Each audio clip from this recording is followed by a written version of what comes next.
C'est au XIIIe siècle qu'apparaît la trace écrite de la légende de la statue miraculeuse de Notre-Dame de Boulogne et que la légende prend corps. C'est Jean d'Ypres, abbé de Saint-Bertin à Saint-Omer, qui le relate dans ses chroniques de Saint-Bertin. Au début du XIIIe siècle, l'église Notre-Dame de Boulogne a eu une restauration importante. À cette époque, c'est un vaste édifice composé de 3 nefs voûtées en charpente, partagées en 7 travées, d'un transept et du chœur sous lequel s'étendait la crypte. C'est au début du XIIIe siècle que le jubé et la chaire de vérité sont construits. Le pèlerinage de Notre-Dame de Boulogne, déjà très fréquenté, prend un éclat nouveau. De très nombreux miracles sont relatés, et les pèlerins arrivent en foule de toutes les parties du royaume, vénérer non seulement la Vierge Noire de Boulogne, mais également la précieuse relique du Saint-Sang du Christ envoyée de Terre Sainte par Godefroy de Bouillon. L'importance des reliques et de l'histoire de ces reliques conditionne l'importance des pèlerinages et la richesse des églises dont elles dépendent. L'afflux de dons pieux permit d'importants travaux qui transformèrent progressivement l'église de la comtesse Hyde de Boulogne. À partir de 1212, de nombreux miracles sont attribués à Notre-Dame de Boulogne, ce qui va engager le roi de France à honorer Notre-Dame de Boulogne d'un culte particulier. En 1213, Philippe Auguste est le premier roi de France pèlerin de Notre-Dame de Boulogne. Il vient à Boulogne où il avait rassemblé une flotte considérable pour essayer d'envahir l'Angleterre. En 1214, lors de la bataille de Bouvines, le comte de Boulogne, Renaud de Damartin, est aux côtés du comte de Flandre, mal lui en a pris. Il est fait prisonnier et ramené par le roi Philippe Auguste. Le comte mourra en prison en 1227 et sera inhumé dans l'église du prieuré de Saint-Leu-d'Esserand dans l'Oise. La grande victoire de Bouvines en 1214 fut attribuée par le roi lui-même à la protection de la Sainte Vierge. Il se rend alors à Boulogne et offre à Notre-Dame de Boulogne de splendides présents. Une double croix d'argent, enrichie de reliques et ornée de pierreries, et une très belle statue de vermeil doré avec un cœur d'or. L'église de Boulogne conservera ces présents qu'il offrit au sanctuaire jusque la Révolution française. En 1216, la comtesse de Boulogne, Mathilde, également appelée Mao, fille du comte Renaud de Damartin, épouse Philippe Hurepel de Clermont en Beauvaisis, fils illégitime du roi Philippe Auguste. Philippe de Clermont devient alors comte de Boulogne sous le nom de Philippe Hurepel, qui signifie le hérissé, le rude. La comtesse Mao employa sa fortune à fonder et à orner 3 chapelles de l'église Notre-Dame de Boulogne. Elle la dota d'une portion de son héritage. Le grand roi Philippe Auguste meurt le 14 juillet 1223. Ses successeurs ainsi que les rois d'Angleterre furent nombreux à venir à Boulogne, chargés de riches présents pour honorer Notre-Dame de Boulogne. En 1226, Louis IX, le futur Saint-Louis, devient roi de France. Les rois de France avaient choisi pour leur manteau la couleur bleu azur parce que la tradition attribuait au manteau de la Vierge Marie la même couleur. Entre 1227 et 1231, le comte Philippe Hurepel entreprend de reconstruire les fortifications qui entourent la haute ville de Boulogne, à l'emplacement exact des limites du castrum romain de Bononia. Pour accueillir les nombreux pèlerins à Boulogne est construit l'hôpital Sainte-Catherine, qui deviendra au XVIIe siècle le couvent des Annonciades, et qui assure la fonction d'hôtel-dieu, c'est-à-dire d'hospice médiéval, géré par les sœurs franciscaines, les sœurs grises. L'hôpital Sainte-Catherine dépend de l'église Saint-Vulmer, au centre de la Haute-Ville, à proximité de la place Godefroy de Bouillon. À cette époque, la rivalité était forte entre les moines de Saint-Vulmer et les religieux de Notre-Dame de Boulogne. Au Moyen-Âge, le trésorier du Boulonnais verse annuellement des rentes en arronsor à bon nombre d'établissements religieux. L'église de Saint-Vulmer reçoit la Paradieu à chaque sortie de bateau. Saint-Vulmer est alors affilié à la congrégation d'Arouez sous la conduite d'un abbé régulier. À l'angle est de la ville fortifiée est construit le château de Boulogne qui servira un temps au comte de Boulogne, puis ensuite au gouverneur de la ville et ses soldats. En 1228, Jeanne de Flandre, fille de Baudouin de Constantinople, empereur de Constantinople de 1204 à 1205, vient à Boulogne en pèlerinage. Elle y prie avec une piété édifiante, visite les reliques contenues dans le trésor, et avant de se retirer accorde pour son âme et celle de ses ancêtres une rente à l'église pour le pain, le vin et les cires, destinés à toutes les messes qui s'y célèbrent. Philippe Hurepel, comte de Boulogne, meurt en 1234. En 1235, Mathilde de Damartin de Boulogne est mariée à Alphonse III, futur roi de Portugal. Le futur roi du Portugal devient donc comte de Boulogne. Celui-ci la répudia en 1246 et partit pour le Portugal dont il devint roi en 1248. Il partit en croisade avec Louis IX, Saint-Louis, pour la 7e croisade, de 1248 à 1254. En 1254, la semaine de Noël, le roi Henri III d'Angleterre, marié à Éléonore de Provence, vint à Boulogne vénérer les reliques conservées à Notre-Dame. Il visita l'église de Notre-Dame dans tous ses détails et honora les saintes reliques. Dans l'admiration des richesses qu'on étala devant lui, le roi Henri III déclara qu'il n'y avait point dans le pays d'église plus riche ni plus abondante en reliques que celle de Notre-Dame de Boulogne. Lorsqu'il voulut s'embarquer pour l'Angleterre, comme le vent était contraire et que la mer et les vents ne lui obéissaient point, il dut prolonger son séjour dans la ville. Quand les fêtes de Noël furent passées, le vent étant devenu favorable, le monarque s'embarqua pour Douvres. La comtesse Mao de Dammartin de Boulogne meurt le 14 janvier 1259. Elle voulut à sa mort reposer aux pieds de la protectrice du comté de Boulogne. Mao s'éteignit après avoir effectué de nombreuses donations, particulièrement à l'égard des pauvres gens. Très généreuse, Mao de Boulogne légua aux pauvres gens du Boulonnais 100 livres annuels à perpétuité. Ce legs, connu sous le nom de parti Mao, ou chacun son pain et snérin, à chacun un pain et un hareng, fut distribué jusqu'à l'époque moderne. Au XIIIe siècle, la population de Boulogne vit surtout de la pêche des harengs. Après la mort de Mao, c'est une branche cadette de la famille de Dammartin à qui échoit le comté, en la personne d'Adélaïde de Brabant, veuve du comte d'Auvergne, deuxième fille de Mathilde de Boulogne, la sœur cadette d'Ide de Lorraine. Ainsi s'éteint la branche directe des comtes de Boulogne, ouvrant ainsi la voie à la dynastie auvergnate des détenteurs du comté de Boulogne. En 1259, le traité de Paris signé entre le royaume de France et le royaume d'Angleterre met fin au conflit qui dure depuis plus d'un siècle entre les Capétiens et les Plantagenets. En 1264, Louis IX, futur Saint-Louis, vient à Notre-Dame de Boulogne avec les seigneurs et évêques anglais restés fidèles à Henri III d'Angleterre. Pour la libération du roi Henri III d'Angleterre, retenu par des barons anglais ne reconnaissant pas son autorité, le pape Urbain IV envoya à Boulogne un légat apostolique. Guy Fulcodi, Foulques ou Foucault, cardinal évêque de Sabine. Saint-Louis accompagna l'envoyé du Saint-Siège avant de joindre l'ascendant et l'autorité de sa vertu aux efforts du légat, qui assembla en 1264 les barons et les évêques anglais dans l'église Notre-Dame et les adjura de rétablir le roi Henri III dans son ancienne liberté. En 1265, Guy Foulques, conseiller de Saint-Louis, deviendra le pape Clément IV. Il se souvint de sa visite à Notre-Dame de Boulogne et accordera de nombreux privilèges au célèbre sanctuaire. Dans l'histoire de Saint-Louis, on trouve à 5 reprises entre 1275 et 1282 des mentions de pèlerinage à Notre-Dame de Boulogne en remerciement de grâces obtenues par l'intercession du Saint-Roi de France, ce qui démontre bien en quelle renommée était en France cette Vierge de la Mer. En 1270, Louis IX s'embarque pour la 8e croisade. Il quitte Aigues-Mortes le 1er juillet 1270, sur la nef, la Montjoie. Après avoir conquis la ville de Carthage en Tunisie, le roi Louis IX meurt de maladie le 25 août 1270 à Carthage, à l'âge de 56 ans. Louis IX sera canonisé le 4 août 1297. Saint-Louis est l'unique roi de France à avoir été canonisé. Entre 1271 et 1272, la 9e croisade est un échec partiel. Édouard d'Angleterre ne conservant que la région de Saint-Jean d'Acre, actuellement au nord d'Israël. Les échecs des croisades renforcent les pèlerinages en Europe, et plus particulièrement le pèlerinage de Notre-Dame de Boulogne. En 1275, on retrouve une première trace de pèlerinage expiatoire. Jean Guim, un bourgeois d'Ypres, en Belgique, ayant porté un coup de couteau à l'un de ses concitoyens, fut condamné par la comtesse Marguerite II de Constantinople, fille de Jeanne de Flandre, à faire, avec le bourdon et l'écharpe du pèlerin, un pèlerinage à Notre-Dame de Boulogne. Robert VI d'Auvergne, comte d'Auvergne et comte de Boulogne de 1280 à 1314, rédige vers 1284 une charte établissant privilèges et immunités au comté de Boulogne. L'abandon de la plupart des prérogatives du comte de Boulogne pose alors les bases du système communal de la ville de Boulogne-sur-Mer. En 1281, quelques prévôts de la ville de Courtrai incendièrent une maison appartenant à la collégiale de Saint-Pierre-de-l'Île. Les chanoines de Saint-Pierre s'en plaignirent au comte de Flandre et obtinrent justice. Non seulement la commune de Courtrai fut condamnée à réparer les dommages, mais en outre, 12 personnes de la ville allèrent en pèlerinage de Courtrai à Boulogne et rapportèrent des lettres attestant qu'ils avaient fait leur pèlerinage en signe d'amende. En 1291, les croisés sont chassés de Terre Sainte et malgré la courageuse résistance des Templiers à Saint-Jean d'Acre, les musulmans finissent par conquérir l'ensemble des territoires qui appartiennent encore aux chrétiens. Cette date marque donc la fin des pèlerinages en Terre Sainte et le rapatriement de ce qui a pu être sauvé. Les chrétiens construisent alors en Europe des reproductions des hauts lieux de la Terre Sainte.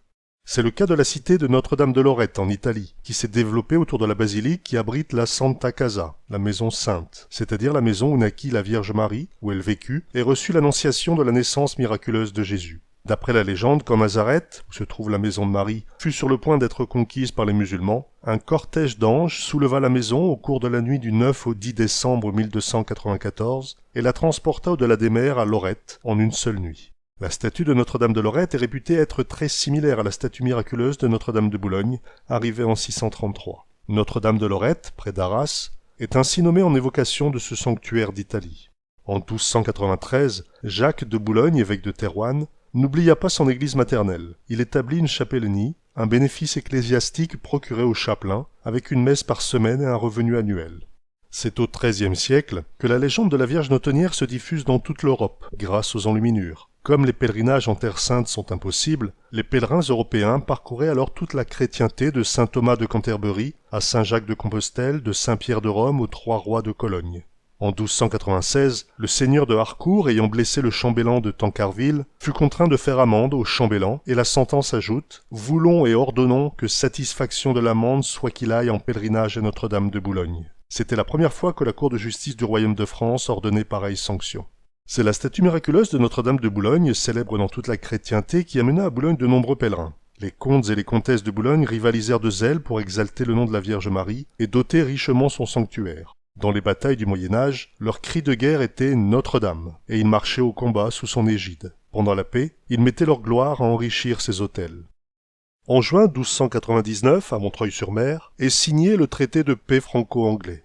Il prévoit notamment le mariage entre la fille du roi de France et le roi d'Angleterre. Le roi d'Angleterre est le vassal du roi de France, qui est donc son suzerain. Au début du XIVe siècle, le pèlerinage vers Notre-Dame de Boulogne, à Boulogne-sur-Mer, avait forte réputation. Chaque année, des milliers de pèlerins venaient de toute l'Europe, et plus particulièrement de Paris et de sa région. Ceci permet d'effectuer des travaux d'agrandissement et de restauration. Le chevet de l'église de Notre-Dame de Boulogne est construit au début du XIVe siècle en style gothique par Laurent de Condette. On construit un nouveau chœur de style gothique plus important que celui de l'époque de Sainte-Ide. La foule des pèlerins circule ainsi plus librement dans le déambulatoire à 2 travées, et les 5 chapelles environnantes, la chapelle d'Axe étant la plus profonde, peuvent abriter une partie des trésors. Le portail s'ouvre au sud, dans l'enclos du charnier, en raison des vents de mer qui n'y soufflent pas. Au nord de l'église se trouve le chapitre et le cloître. La désastreuse bataille de Courtrai du 9 juin 1302 détache la Flandre de la couronne de France. Philippe le Bel chercha dès lors à venger la défaite de son cousin Robert d'Artois et à reconquérir cette précieuse suzeraineté. En 1303, Philippe le Bel s'oppose au pape Boniface VIII, qui le menace d'excommunication. En septembre 1303, le chancelier de France, Guillaume Nogaret, tente d'arrêter le pape à Anagni. Pour cette audace, il sera condamné à accomplir 8 pèlerinages, dont ceux de Rocamadour, de Chartres et bien sûr celui de Notre-Dame de Boulogne.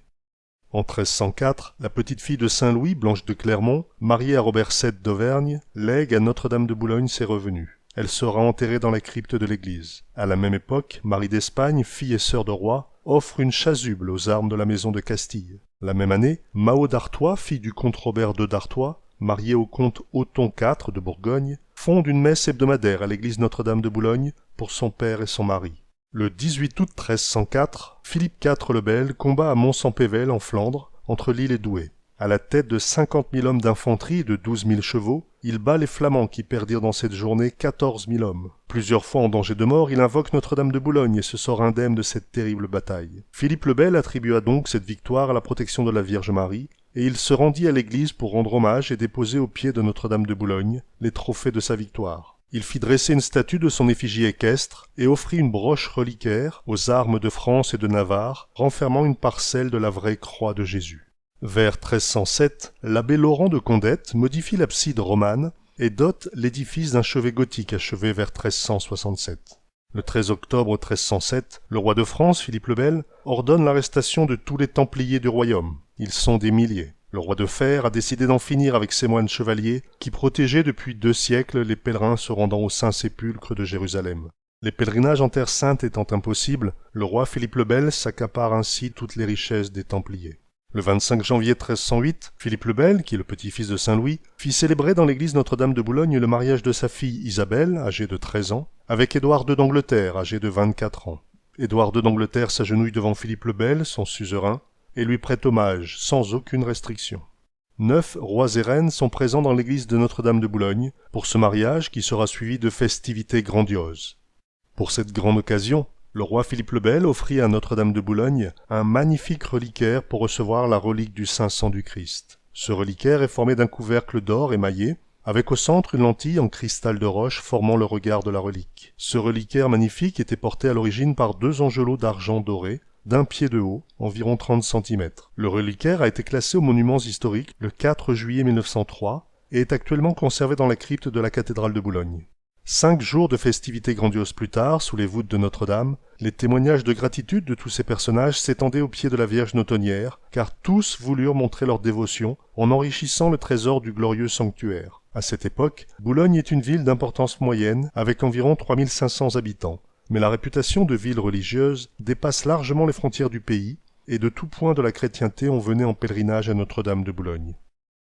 Isabelle de France, fille de Philippe IV le Bel et de Jeanne de Navarre, devint ainsi reine d'Angleterre. Elle est la sœur de 3 rois de France, femme et mère de 2 rois d'Angleterre. De tous les enfants de Philippe le Bel, Isabelle de France est celle qui ressemble le plus à son père. Elle a hérité de sa beauté froide et altière, de son âme inflexible et de son orgueil. Seule survivante des filles nées de la reine Jeanne de Navarre, elle est aussi l'enfant préféré du roi. Cet événement grandiose sera malheureusement le début d'une rivalité fratricide entre la France et l'Angleterre, et l'une des causes de la guerre de 100 ans qui s'annonce. De retour à Paris, le roi Philippe le Bel fit rechercher par le selleur du Châtelet, Gérard de la Croix, un terrain proche de la capitale et propice à l'édification d'une église dédiée à la Vierge, sur le modèle de celle de Boulogne-sur-Mer, pour y susciter un pèlerinage raccourci. Mais le roi Philippe le Bel ne pourra pas voir l'aboutissement de ce projet, il meurt en 1314. En 1315, Marguerite de Bourgogne, reine de Navarre et de France, par son mariage avec le roi Louis X le Hutin, fait présent à Notre-Dame de Boulogne d'une statue couronnée en argent. Les premiers fondements de l'église Notre-Dame de Boulogne en région parisienne remontent donc à 1319, sous le règne et par les ordres de Philippe le Long. Le roi pose la première pierre de l'église Notre-Dame, qu'il dote d'une statue en argent doré, à l'image de la Vierge de Notre-Dame de Boulogne-sur-Mer. Ainsi, on peut se baser sur l'architecture de l'église Notre-Dame de Boulogne-Billancourt pour retrouver l'architecture dans l'ancienne cathédrale de Boulogne. En 1320, l'abbesse Jehanne de Repentis lègue son terrain, un village de 40 maisons, appelé Menu-les-Saint-Cloud, et signe l'acte de naissance de Boulogne-sur-Seine. Le nom est peu employé, et l'usage préfère Boulogne-la-Petite, en référence à Boulogne-la-Grande, Boulogne-sur-Mer. Un peu partout en France, plusieurs villes et églises sont dédiées à Notre-Dame de Boulogne. La ville de Boulogne-sur-Gesse, au diocèse de Toulouse, avec l'église Notre-Dame de l'Assomption, le village de Boulogne-la-Grasse, dans l'Oise, près de Montdidier, dans la Somme, le prieuré de Boulogne, non loin de Blois, l'église de Notre-Dame-en-Châtel, à Arras, le sanctuaire de Notre-Dame des Miracles, à Saint-Omer. Des chapelles érigées en l'honneur de cette patronne spéciale du Boulonnais, mais aussi dans la Picardie, la Normandie et le Dauphiné, deviennent au Moyen-Âge autant de vassales de la Vierge de Boulogne-sur-Mer. En 1325, la reine d'Angleterre, Isabelle de France, quitte Londres avec son fils, le comte du Kent, et débarque à Boulogne. Dès son arrivée, elle est reçue par le capitaine de Boulogne et par l'abbé de Notre-Dame. Elle est conduite à l'abbaye de Notre-Dame, située au niveau de l'actuel parking de l'évêché, où elle demeura 2 jours avant de gagner Paris pour rencontrer son frère, le roi Charles IV. En décembre 1325, le comte Jean Ier de Namur, fils du comte de Flandre Guy de Dampierre, est vaincu. Il est fait prisonnier à l'Écluse par les bourgeois rebelles. Il réussit à s'échapper, et avant de regagner son comté, il vient remercier Notre-Dame de Boulogne de sa délivrance et lui laisse des gages de sa reconnaissance. En 1328, les 3 frères d'Isabelle de France, héritiers successifs de Philippe le Bel, ont disparu, sans laisser de descendance. Édouard III d'Angleterre prétend succéder, en qualité de petit-fils de Philippe le Bel, et monter sur le trône de France. Charles de Valois, la branche cadette de la maison capétienne, s'empresse alors de mettre sur le trône de France son fils, Philippe VI de Valois, neveu de Philippe le Bel. C'est le début de la dynastie des Valois. Philippe VI de Valois passe ensuite à Notre-Dame de Boulogne, et il lance la célèbre phrase « Qui m'aime me suive » pour mener ses troupes hésitantes contre les Flandres révoltés. En 1332, Jeanne Ière d'Auvergne devient comtesse de Boulogne. En 1337 débute la guerre de 100 ans entre la dynastie des Plantagenets anglais et celle des Valois français. Boulogne-sur-Mer devient alors, pendant toute la guerre de 100 ans, de 1337 à 1453, la tête de pont française pour rejoindre l'Angleterre. En 1347, la ville de Calais tombe aux mains des Anglais. Le 3 août 1347, c'est le fameux épisode des 6 bourgeois de Calais. En 1350, Philippe VI de Valois meurt à l'abbaye Notre-Dame de Coulon. Après la chute de Calais, la ville de Boulogne gagna un rôle diplomatique très important, et elle fut disputée par les 3 grands de l'époque, le roi de France, le roi d'Angleterre et le duc de Bourgogne. En 1350, Jeanne d'Auvergne et de Boulogne devient reine de France par son second mariage avec Jean le Bon, alors duc de Normandie. Jean II, dit le Bon, était très dévoué à la Vierge Marie. En 1352, il crée l'ordre de chevalerie de l'Étoile Notre-Dame, inspiré de l'ordre de Notre-Dame de l'Étoile créé par Robert le Pieux en août 1022. Le roi Jean le Bon est capturé en 1356 par les Anglais à la bataille de Poitiers, avec son jeune fils Philippe de Bourgogne, dit le Hardi. Ils sont incarcérés pendant 4 ans. En 1360, Charles V le Sage vient à Boulogne pour négocier la libération de son père. Il fait un vœu solennel à Notre-Dame et fait élever un autel sur lequel sera placée la statue miraculeuse. Désormais, le roi aura sa stalle réservée dans la chapelle de la Vierge. En octobre 1360, Jean II le Bon, qui vient d'être remis en liberté par les Anglais, vint à pied de Calais à Boulogne dans l'humble équipage d'un pèlerin. Il donne à l'église de Boulogne 60 livres parisis et de précieux gages de sa reconnaissance. Il était accompagné du roi d'Angleterre, le redoutable Édouard III, et de 3 de ses fils, ainsi que du prince noir. En 1364, Jean le Bon revient sur Boulogne, avant de s'embarquer pour l'Angleterre pour visiter les chevaliers toujours prisonniers des Anglais. Il passe plusieurs jours avec sa cour dans l'abbaye Notre-Dame de Boulogne, afin de présenter sa dévotion. Jean le Bon accorde des lettres d'amortissement de biens à l'église de Boulogne, espérant par cette reconnaissance envers la Mère de Dieu arriver plus facilement au bonheur de sa compagnie dans le ciel. Le roi Jean le Bon meurt à Londres le 8 avril 1364 et repasse par Boulogne dans son linceul. Il sera inhumé dans la basilique Saint-Denis, aux côtés du roi Philippe de Valois. En 1366, le trésor de l'église de Boulogne reçut du roi de Chypre une autre relique de la vraie croix, également enchâssée d'argent. Toutes ces richesses sont conservées dans la trésorerie et dans la crypte qui a été agrandie au XIIIe siècle. Dans la nuit du 13 au 14 décembre 1367, un ouragan d'une violence extraordinaire renverse le clocher de l'église Notre-Dame de Boulogne et cause la ruine de plusieurs maisons. Le clocher, qui s'élevait à l'intersection de la nef et du transept, s'affaisse sur la toiture des chœurs et sur les voûtes en pierre de l'édifice. Le roi Charles V accorda par 2 fois une somme de 1000 francs or pour refaire ce clocher, réparer les voûtes et les couvrir de plomb. Ce n'est qu'en 1390 qu'on put entamer la reconstruction de la flèche. Au XIVe siècle, l'église Notre-Dame de Boulogne a atteint son développement maximum. Elle mesure 95 mètres de long et possède 3 niveaux d'élévation. La façade ouest, qui donne sur le parvis Notre-Dame actuel, est ouverte à cette époque. L'église Notre-Dame de Boulogne porte 2 tourelles qui, d'après Camille Anlard, partaient des fondations de l'église. En 1371, le cardinal de Dormans, chef du conseil du roi Charles V, et le cardinal archevêque de Cantorbéry, ami d'Édouard III, se rendent dans la cité boulonnaise afin d'arriver à établir la paix entre les 2 couronnes de France et d'Angleterre. Et cette paix, il l'implore au pied de Notre-Dame de Boulogne.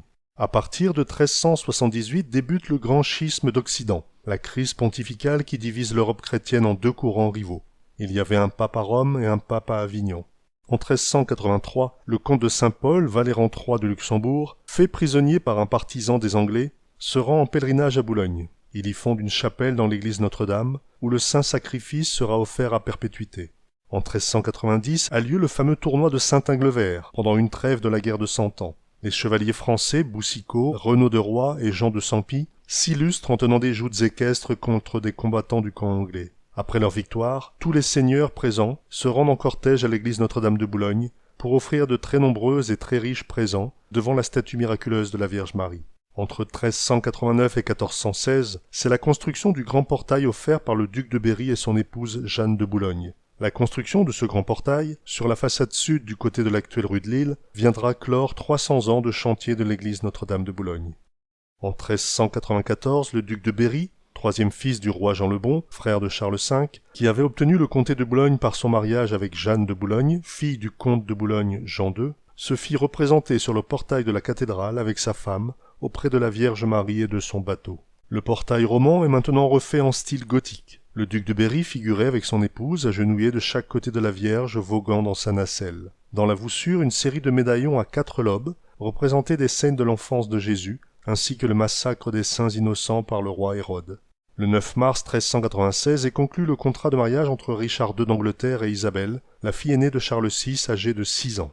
À la Toussaint, l'Anglais reçoit sa fiancée des mains de son futur beau-père, près de Guînes, entre Calais et Ardres. Le XIVe siècle se termine et la guerre entre la France et l'Angleterre va reprendre. Boulogne et Notre-Dame de Boulogne sont au centre des rivalités entre les 2 nations. En 1409, le secrétaire et confident intime du roi Charles VI, Pierre Salmon, ouvre la série des pèlerinages célèbres accomplis à Notre-Dame durant le XVe siècle. Chargé d'importantes négociations auprès du roi d'Angleterre, il se voit exposé à de grands dangers. L'ambassadeur du roi a alors recours à la Vierge de Boulogne. Il lui promet de la servir dévotement toute sa vie, et aussitôt débarqué, il va la remercier d'avoir sauvé ses jours. En 1410, Charles VI vient rendre hommage à Notre-Dame de Boulogne. La même année, le comte Jean Ier de Croix et la comtesse de Croix envoyèrent de nombreux présents à Notre-Dame de Boulogne. Jean Ier de Croix fut conseiller et chambellan des ducs de Bourgogne Philippe le Hardi et Jean sans Peur, gouverneur du comté d'Artois, chambellan du roi et grand bouteiller de France par lettre du roi Charles VI. Le 25 octobre 1415, c'est la terrible bataille d'Azincourt dans le Pas-de-Calais entre Fauquemberg et Hesdin. La chevalerie française est mise en déroute par des soldats anglais inférieurs en nombre qui tentaient de regagner Calais. Les pertes totales des Anglais sont de 13 chevaliers et 600 soldats. Les Français perdent 6000 chevaliers. Cette bataille, qui affaiblit encore le roi Charles VI déjà atteint de troubles mentaux, est considérée comme la fin de l'ère de la chevalerie. La défaite d'Azincourt fait naître dans la population française un sentiment anti-anglais, déjà nourri par un patriotisme préexistant en France depuis la bataille de Bouvines et qui s'amplifiera au cours de la guerre de Cent Ans. Pendant le début du XVe siècle, les escarmouches entre Français et Anglais se succèdent dans le pays boulonnais, ce qui n'empêche pas les nobles français et anglais de venir prier Notre-Dame de Boulogne et d'enrichir le trésor de leurs présents. En 1416, le duc Jean de Berry meurt, et sa veuve, Jeanne de Boulogne, se remarie avec le comte de Guines, Georges de la Trémoille, qui malheureusement la dépouillera de tous ses biens. Profitant de la mort du duc Jean Ier de Berry, le fils de Philippe le Hardi, Jean Ier de Bourgogne, dit Jean sans peur, duc de Bourgogne et comte de Flandre et d'Artois, s'empare du comté de Boulogne. C'est le début de la domination des ducs de Bourgogne, qui étaient alliés des Anglais, sur le Boulonnais. En 1417, c'est le concile de Constance et la fin du grand schisme d'Occident qui a affaibli la papauté. L'Église d'Occident est réconciliée. Il n'y a plus qu'un seul pape et il est à Rome. La Vierge Marie étend son grand manteau qui protège tous ses enfants rassemblés. En 1422, le roi de France, Charles VII, rend hommage à Notre-Dame de Boulogne et se constitue comme bienfaiteur de l'église de Notre-Dame. Il offre à la Vierge boulonnaise une grande statue de vermeil d'un poids de 36 marcs, couronnée d'un diadème, enrichi de perles et de pierreries, et posée sur un piédestal d'argent. Le 28 mai 1426, Philippe le Bon, duc de Bourgogne, comte de Flandre et d'Artois, vient en pèlerinage à Boulogne. Il fait plusieurs offrandes à Notre-Dame de Boulogne et achète pour 16 sous des enseignes, des médailles, en étain. Le 25 février 1429, Jeanne d'Arc rencontre le roi Charles VII à Chinon. Elle lui annonce qu'il sera roi et que le roi de France est le lieutenant du roi des cieux. En 1429, Jeanne d'Arc est venue prier devant Notre-Dame de Boulogne. Non pas à Boulogne-sur-Mer, mais à Boulogne-sur-Seine, dans l'église de Boulogne-la-Petite, fondée au siècle précédent. Le 17 juillet 1429, Charles VII est sacré roi dans la cathédrale de Reims, grâce à Jeanne d'Arc, l'héroïne de Vaucouleurs. Jeanne d'Arc meurt brûlée vive le 30 mai 1431 à Rouen, capitale du duché de Normandie, alors possession anglaise. Le duc Philippe III de Bourgogne reviendra prier devant la Vierge de Boulogne, accompagné de sa femme, Isabelle de Portugal, en août 1432 et en juillet 1450. Ils offrent à cette occasion une lampe en or, un vase en or et une rampe pour entretenir l'église de Notre-Dame de Boulogne. Pendant la domination des ducs de Bourgogne, Notre-Dame de Boulogne fut très honorée par les ennemis du royaume de France, qu'étaient les Anglais. En 1435, le traité d'Arras par lequel Charles VII reconnaissait Boulogne à Philippe le Bon brouilla le duc de Bourgogne avec l'Angleterre. Il en résulta d'immédiates représailles, pillage de la basse-ville, incendie sur le port et campagne boulonnaise dévastée. Le traité d'Arras mit fin au conflit entre Armagnac et Bourguignon, deux branches cadettes de la dynastie royale des Valois, pour obtenir le contrôle de la régence du royaume de France. En 1444, les frères franciscains s'installent dans la ville basse de Boulogne. Ils officient dans l'église Saint-Nicolas, qui devient église paroissiale en 1460. De 1449 à 1450, eut lieu à Chalon-sur-Saône une joute de chevaliers, le pas de la fontaine de la Dame des Pleurs. Le tournoi est remporté par le chevalier Jacques de Lalaing, dit le Bon Chevalier, l'un des chevaliers les plus vaillants du duc Philippe III de Bourgogne. Toutes les statues et tous les ornements qui avaient servi à ce tournoi, dont une statue de la Vierge tenant le Rédempteur du monde, furent transportés dans l'église Notre-Dame de Boulogne. Le 29 mai 1453, les Ottomans prennent le contrôle de Constantinople et mettent fin à l'Empire byzantin. C'est la chute de l'Empire romain d'Orient.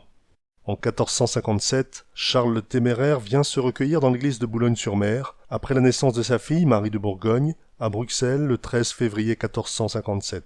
Tout comme son père Philippe le Bon, Charles le Téméraire viendra à Boulogne-sur-Mer à plusieurs reprises se recueillir devant Notre-Dame de Boulogne. Dans l'ancienne chapelle de la Vierge de Boulogne, on pouvait voir une statue en or massif représentant Charles le Téméraire à cheval et tenant son épée à la main. Il fera don de son anneau ducal, un bijou symbolisant l'union d'un prince avec le duché, serti de 4 diamants. Charles le Téméraire offrit aussi des chasubles et des tuniques qui sont encore présentes au XVIIIe siècle mais qui disparurent à la Révolution. En 1459, le roi Édouard IV d'Angleterre, de passage dans la région, ressent la colère des Boulonnais et échappe de peu à la mort. En 1461, Louis XI, qui aura un rôle très important pour Notre-Dame de Boulogne et le pays boulonnais, devient roi de France. La même année, Bertrand VI de la Tour d'Auvergne devient comte de Boulogne. Il est marié à Louise de la Trémoille, petite-fille de Jeanne II d'Auvergne, comtesse de Boulogne. Philippe le Bon vient à nouveau devant Notre-Dame de Boulogne en 1463 et en 1466, avant de mourir un an plus tard. Philippe le Bon et son fils Charles le Téméraire firent des dons d'une très grande richesse à Notre-Dame de Boulogne. Des reliquaires en forme de croix avec des anges à côté, un tableau d'or représentant l'Annonciation émaillé et greneté de saphirs, de rubis et de perles, un fermail d'or orné de saphirs, une statue de la Vierge Marie en vermeil doré et bien d'autres encore. Tous ces trésors disparurent au moment de la Révolution. En 1465, après la bataille de Montlhéry, dans le département de l'Essonne, Charles le Téméraire fait un pèlerinage à pied jusque Notre-Dame de Boulogne, en action de grâce des immenses périls auxquels il a échappé. Il reviendra dans l'église de Notre-Dame de Boulogne le 25 juillet 1470 et le 17 décembre 1472. Le 9 juillet 1469, l'église de Notre-Dame de Boulogne-sur-Seine est consacrée par Guillaume VI Chartier, évêque de Paris. Le 29 août 1475, le traité de Picquigny, en Picardie, signé entre le roi de France Louis XI et le roi d'Angleterre Édouard IV, qui a perdu le soutien militaire de Charles le Téméraire, met fin définitivement à la guerre de 100 ans. En 1477, à la mort de son grand adversaire Charles le Téméraire, le roi Louis XI envahit la Picardie, l'Artois, le Boulonnais et le Hainaut. Bertrand VI de la Tour d'Auvergne accepte alors d'échanger Boulogne avec le roi Louis XI contre le Lauragais, une région du sud-ouest de la France. Boulogne entre alors dans le domaine royal. Le comté de Boulogne disparaît. Bertrand VI de la Tour d'Auvergne fut ainsi le dernier comte de Boulogne. L'année suivante, en avril 1478, l'avisé Louis XI vient à Boulogne devant la statue miraculeuse. Il se présenta devant l'autel de Notre-Dame à genoux, sans couronne, n'ayant ni baudrier ni éperon, et dans cette tenue de vassal, Louis XI fit l'hommage officiel à la Vierge Marie du comté de Boulogne en toute souveraineté. Le roi Louis XI, qui portait une très grande dévotion à la Sainte Vierge, fit ainsi d'elle la suzeraine des rois de France. Louis XI mêle ainsi le pouvoir spirituel et le pouvoir temporel en offrant Boulogne à la Vierge Marie et les profits du port de Boulogne à l'abbaye Notre-Dame. Ainsi, tous ceux qui oseraient s'en prendre au comté de Boulogne s'attaqueraient non pas au roi de France, mais à la Vierge Marie elle-même. Louis XI présenta à Notre-Dame un cœur d'or, du poids de 13 marques d'or, estimé à environ 600 grammes, et valant 2000 écus, en spécifiant que chacun de ses successeurs, rois de France, lors de leur accession au trône, aurait à offrir à son tour un cœur d'or fin du même poids et de la même valeur. L'offrande d'un cœur d'or ou d'argent à Notre-Dame de Boulogne est une tradition qui a perduré jusque la Révolution française. Louis XI fait donc solennellement la Vierge Marie, suzeraine des rois de France, en lui offrant un cœur en or symbolisant le cœur du souverain de ses sujets. Et la Sainte Vierge l'aidera ensuite à assurer rapidement le redressement de la France après tous les désastres de la guerre de 100 ans. À Boulogne, qui fait désormais partie du royaume de France, Louis XI décide d'installer une sénéchaussée, un tribunal royal, dans la haute ville au niveau de l'actuel palais de justice à côté de la porte des Dunes. À partir de 1480, l'histoire légendaire de la Vierge Notonnière se diffuse dans le royaume de France et le pèlerinage de Notre-Dame de Boulogne reprend de la vigueur. Au Moyen-Âge, le culte de Notre-Dame de Boulogne est connu dans toute la France, notamment dans la partie nord. La renommée de Notre-Dame de Boulogne est alors à son apogée. La plupart des pèlerins, qu'ils fussent pénitents ou non, se vêtaient d'une cotte recouverte d'un surcot fendu, garni ou non de manches. Ils se couvraient le chef d'un chapeau à bord rabattu, posé sur un chaperon, accrochaient leur besace à l'épaule et empoignaient leur bâton. Ces deux objets ayant été bénis au préalable, puis ils prenaient la route, parfois en groupe. Ces marcheurs de Dieu passaient le plus souvent par de petits chemins. Ils se repéraient aux monuments de pierre et aux croix des carrefours. Les pèlerins avaient le droit de travailler ou de mendier pour gagner leur nourriture, et le soir ils étaient accueillis dans des hôpitaux, qui existaient en assez grand nombre dans le Boulonnais et étaient tenus par des congrégations religieuses. Là, leurs pieds étaient lavés, ils recevaient une nourriture, souvent sommaire, et pouvaient dormir. Les pèlerins arboraient une large coquille Saint-Jacques, accrochée sur le chapeau, sur le sac ou sur la cape. En plus de l'aspect pratique de la coquille qui permettait de boire de l'eau et manger dans ce petit récipient, les rayons de la coquille ont une dimension symbolique. Ils représentent le fait que tous les chemins mènent au lieu de pèlerinage. La coquille Saint-Jacques s'est imposée comme attribut de l'apôtre, fils de Zébédée, et frère de l'apôtre Jean. La coquille Saint-Jacques va devenir l'emblème des pèlerins de Saint-Jacques de Compostelle, mais également de tous les pèlerins, dont ceux de Notre-Dame de Boulogne. Lorsque le pénitent arrivait en vue de l'église Notre-Dame, il se déchaussait et se lavait les pieds, puis marchait jusqu'au sanctuaire. En entrant dans les murs de la ville, il se savait déjà protégé grâce aux statues qui ornaient au moins 2 des 4 portes des remparts, la porte des Dunes et la porte flamangue, la porte de Calais. En entrant dans le sanctuaire, le pèlerin allait droit à la statue de la Vierge Notonnière et s'inclinait devant les reliques ou baisait les reliquaires. Il offrait alors l'ex-voto qu'il avait apporté ou acheté en entrant, souvent un cierge de cire dont le poids avait été fixé dans le jugement s'il s'agissait d'un pèlerinage judiciaire. Le pèlerin savait qu'il devait dormir sur place en prière, puisque la Vierge Marie, sollicitée, agirait pour son salut pendant la nuit. Il pouvait rester en méditation plusieurs jours, souvent 9 jours, ce qu'on appelait une neuvaine. Il participait aux cérémonies et aux processions. Lorsque le jour de son départ arrivait, en cas de pèlerinage judiciaire, le pèlerin demandait à l'abbé de Notre-Dame, au chanoine, une preuve écrite de son passage, qui prouverait l'accomplissement de sa peine. Pour prolonger l'effet bienfaiteur de ses prières à Notre-Dame de Boulogne, ou pour prouver si besoin était qu'ils y étaient venus exprimer leur dévotion, les pèlerins se procuraient souvent quelque emblème représentatif. L'enseigne de pèlerinage, achetée sur place, remplissait parfaitement cet office. Il s'agissait d'une broche de plomb ou d'étain, à l'image du sanctuaire. Le symbole de Notre-Dame de Boulogne n'a pas varié au long des siècles. Les médailles vendues aujourd'hui représentent toujours la Vierge entourée de 2 anges, debout dans une barque. Les insignes du Moyen-Âge mesuraient de 2 à 8 cm et s'accrochaient aux vêtements par une épingle ou par des anneaux placés aux angles. Certaines de ces enseignes étaient creuses, ce qui leur conférait un double intérêt, puisqu'y était inséré un morceau de tissu ou une goutte d'huile. La broche était alors à la fois une effigie et une relique. Ces enseignes, destinées à être fixées sur un vêtement, sont parfois appelées les plombs de la Seine, en raison de la découverte, à Paris, de très nombreuses enseignes dans le lit du fleuve, où elles avaient été jetées au niveau du pont Notre-Dame. Le pont Notre-Dame, le bien nommé, se situe entre la Sainte-Chapelle, édifiée par Saint Louis, et la tour Saint-Jacques, qui était le vestige de l'ancienne église Saint-Jacques, qui abritait une relique de Saint-Jacques et constituait un lieu de pèlerinage réputé à Paris. Toutes ces enseignes de pèlerinage sont maintenant conservées au musée de Cluny, dans le 5e arrondissement de Paris, au sud de la Sainte-Chapelle. En juin 1493, Charles VIII renouvelle l'hommage à Notre-Dame de Boulogne selon l'engagement pris par son père Louis XI en 1478. Il offrit à Notre-Dame de Boulogne un cœur d'or du poids de 13 marcs, environ 600 grammes d'or, et offrit également une statue en vermeil. À cette occasion, il inaugure la sénéchaussée de Boulogne en Haute-Ville, la sénéchaussée le lieu de l'application de la justice royale. Le roi Charles VIII était venu à Boulogne, accompagné de plusieurs grands seigneurs et du valeureux maréchal d'Esquerdes. Philippe de Crèvecœur, seigneur d'Esquerdes et de Lannoy, fils de Jeanne de la Trémoille, était lieutenant général de Charles VIII pour la Picardie, l'Artois et le Boulonnais. Il offrit à l'église de Boulogne 4 lampes en argent pesant son poids tout armé. Il y choisit sa sépulture. Après sa mort à l'Arbrésie près de Lyon, sa dépouille mortelle, escortée de 60 hommes nobles à cheval, en habit de deuil, fut ramenée à Notre-Dame de Boulogne, où l'on érigea un mausolée. En 1495, Louis Mallet de Graville, amiral de France, lui succède dans son gouvernement de la Picardie. Il offrira en gage de son amour à Notre-Dame de Boulogne un calice en vermeil et un buste d'argent dans lequel étaient enchâssées des reliques. Charles VIII meurt en 1498. Louis XII, surnommé le père du peuple, lui succède en avril 1498.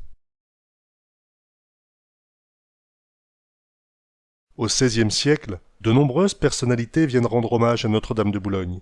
En 1509, sous le règne de Louis XII, le fameux Bayard, le chevalier sans peur et sans reproche, défend presque seul le pont de Carigliano lors de la Troisième Guerre d'Italie contre les Espagnols. En 1512, Louis de Halluin, gouverneur de la Picardie et du Boulonnais sous Louis XII, offrit à la Sainte Vierge son effigie en argent à genoux devant elle, comme témoignage de sa vénération.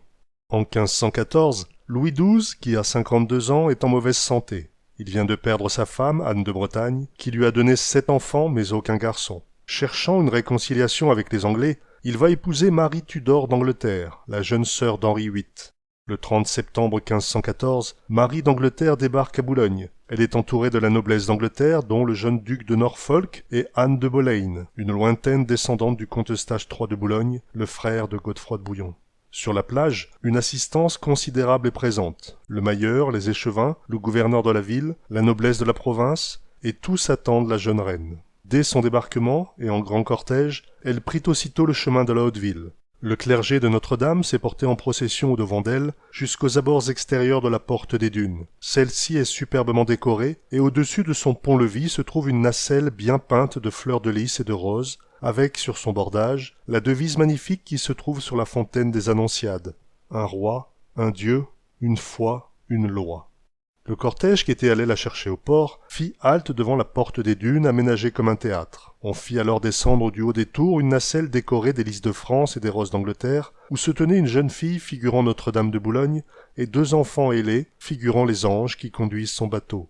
Ainsi la Vierge Marie et les anges, dans un joli dialogue en vers, souhaitèrent la bienvenue à la jeune reine, et le chapitre de Notre-Dame de Boulogne lui fit remettre un signe d'argent qui s'ouvrait par le col et contenait un bijou d'or en forme de cœur, pesant 60 écus d'or. La ville de Boulogne offrit alors la nacelle à l'église Saint-Wulmer en Haute-Ville, où le prieur, Laurence Framery, la fit placer en ex-voto au-dessus des grosses orgues. Le mariage a lieu le 9 octobre 1514. Pendant son séjour boulonnais, Marie d'Angleterre loge à l'hôtel du Croissant, juste à côté de l'église.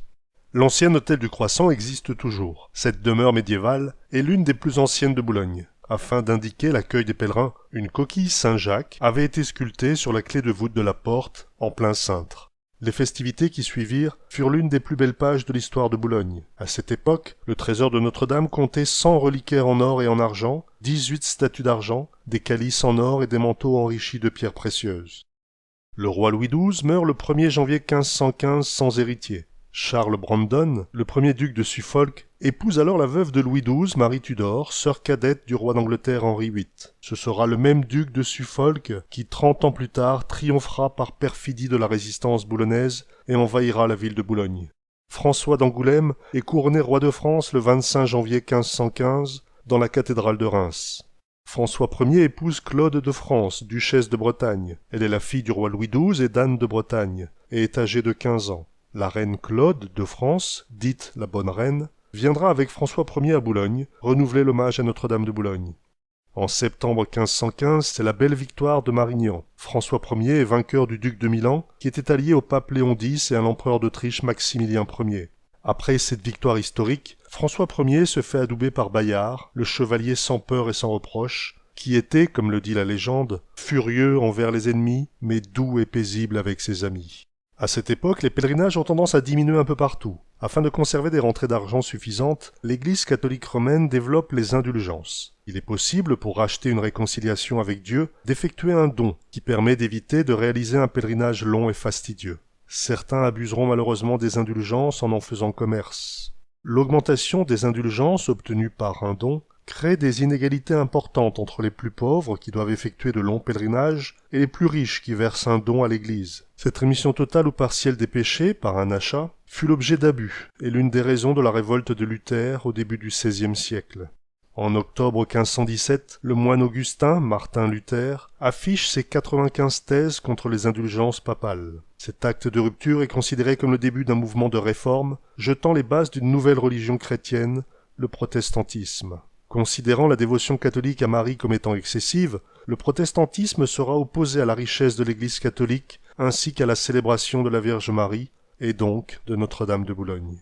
Du 7 au 24 juin 1520, une rencontre diplomatique se déroule entre le roi François Ier et le roi Henri VIII d'Angleterre à Ballingan près de Calais, entre Ardres, appartenant à la France, et Guînes, qui était anglaise à l'époque. C'est le célèbre épisode du camp du Drap d'Or. Durant ces 18 jours de festivités, Anglais et Français rivalisent pour montrer leur pouvoir, leur richesse et leur force. Le roi de France, François Ier, essaie de dissuader l'Anglais Henri VIII de s'allier avec le Habsbourg Charles Quint. S'enchaînent alors festins faramineux, défilés d'un luxe inouï, ainsi que joutes entre chevaliers et également entre les deux rois. Le sénéchal de Boulogne, Oudard Dubié, tient la garnison de Boulogne et les hommes en alerte. La reine Claude de France, épouse de François Ier, vint à cette occasion visiter la Vierge boulonnaise et lui offrir une robe et un manteau en drap d'or. C'est de ce don à Notre-Dame de Boulogne que le camp du Drap d'Or tient son nom.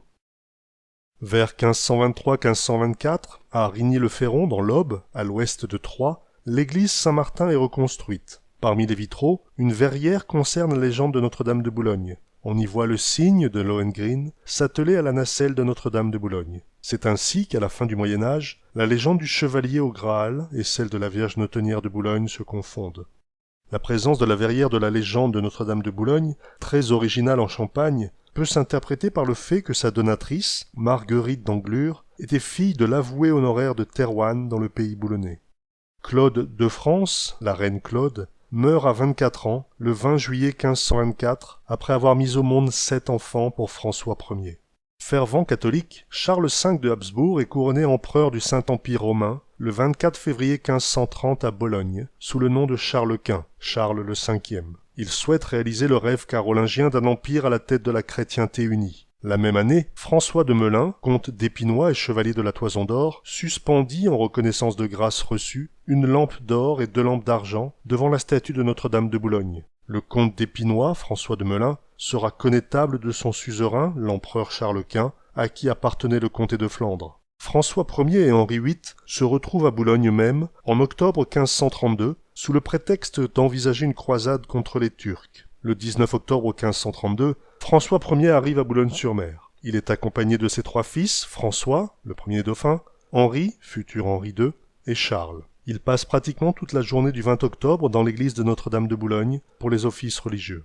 Le 21 octobre 1532, Henri VIII, roi d'Angleterre, et François Ier, roi de France, sont à Boulogne-sur-Mer. Salués à leur arrivée par plus de 1000 coups de canon, ils se rendirent aussitôt à l'église pour y déposer leurs offrandes. Dans l'église de Boulogne, près du grand autel, était disposé de chaque côté un trône pour chaque roi. Un trône en velours bleu avec des fleurs de lys d'or pour le roi de France, François Ier, et un trône de drap d'or et d'argent pour le roi d'Angleterre, Henri VIII. Le 22 octobre, au matin, c'est le roi Henri VIII qui entre le premier dans l'église de Notre-Dame pour écouter la première messe. François Ier, lui, arrive pour la deuxième messe. Chaque jour, durant leur séjour dans la ville de Boulogne jusqu'au 25 octobre, les 2 rois assisteront aux messes de Notre-Dame de Boulogne sur l'autel de la Vierge Marie. Le roi de France voulait impressionner une nouvelle fois le roi d'Angleterre. Pour cela, François Ier fit venir des châteaux de Blois et d'Amboise, du mobilier, des tapisseries et de l'argenterie à l'abbaye de Notre-Dame de Boulogne, et pour l'église afin de cacher la nudité de certains murs. Du 19 au 25 octobre de cette année 1532, Notre-Dame de Boulogne et la ville de Boulogne-sur-Mer vivent à l'heure royale. La réception est fastueuse. Anne de Boleyn accompagne Henri VIII.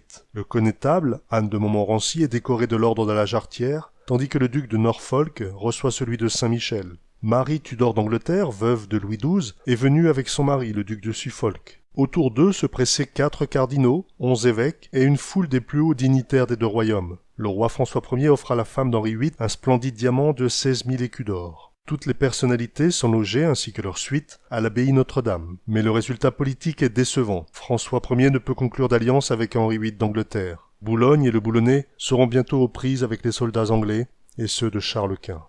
En Angleterre, n'arrivant pas à obtenir un garçon comme héritier de sa femme Catherine d'Aragon, le roi Henri VIII demande le divorce pour épouser sa maîtresse Anne de Boleyn. Henri VIII s'oppose alors au pape et parvient à faire prononcer le divorce en 1533. Cet événement est à l'origine du schisme entre la religion catholique et l'Église d'Angleterre. L'infortunée Anne de Boleyn, reine d'Angleterre, tombe en disgrâce, et en 1536, Henri VIII la fera décapiter afin de pouvoir épouser une nouvelle femme sans devoir à nouveau divorcer, ce qui était quasiment impossible dans l'Église catholique. Anne de Boleyn était une lointaine descendante du comte Eustache III de Boulogne, le frère de Godefroy de Bouillon. D'ailleurs, au Moyen-Âge, Boleyn était le nom de Bologna, de Boulogne, dans la langue anglaise. Le 19 mai 1536, c'est l'exécution d'Anne de Boleyn. Henri VIII, qui voulait montrer sa magnanimité, avait souhaité que ce soit un bourreau français, réputé être un expert dans son domaine et savoir décapiter sans souffrance, qui officie cette exécution. L'exécution d'Anne de Boleyn a été retardée de plusieurs jours, car la mer était agitée, et le bateau du bourreau français ne put appareiller plus tôt. Depuis plusieurs années, la ville de Thérouanne est assiégée par les troupes de Charles Quint. Le 30 juillet 1537 est signé dans le village de Bomy, une dizaine de kilomètres au sud de Thérouanne, une trêve de 10 mois entre les Pays-Bas et la France. En 1539, Jean de Gouy, seigneur du fief de la rivière à 8000, est abbé de Notre-Dame de Boulogne. En 1540, Marie de Lorraine, Marie de Guise, reine d'Écosse et mère de Marie Stuart, vient à Boulogne prier devant la statue de la Vierge. Les soldats de Charles Quint vont alors attaquer villes et villages au sud et à l'est du Boulonnais. Le sénéchal et gouverneur de Picardie, Oudard Dubié, est à la tête des soldats du Boulonnais. La ville de Boulogne est encore à l'abri des combats, mais elle bruisse de rumeurs d'espions anglais infiltrés. En 1542, Oudard Dubié est fait maréchal de France. Il laisse un témoignage de sa dévotion à Notre-Dame de Boulogne en offrant une double croix, fleur de lysée, renfermant du bois de la vraie croix de Jésus. En 1542 toujours, Henri VIII d'Angleterre s'allie à Charles Quint contre François Ier. Cette nouvelle alliance est lourde de menaces. Dès juillet 1543, les troupes de l'empereur Charles Quint brûlent le village de Dèvres, tandis qu'en octobre, les Anglais de la garnison de Calais massacrent les habitants d'Audingan, réfugiés dans leur église. Les Anglais continuent leur avancée dans le pays boulonnais et ravagent Marquise et ses environs. Au début de l'année 1544, le maréchal Oudard Dubié tient tête pendant 3 mois aux troupes du roi Henri VIII au siège de Montreuil, mais il doit ensuite abandonner la place. En juillet 1544, les Anglais sont aux portes de Boulogne.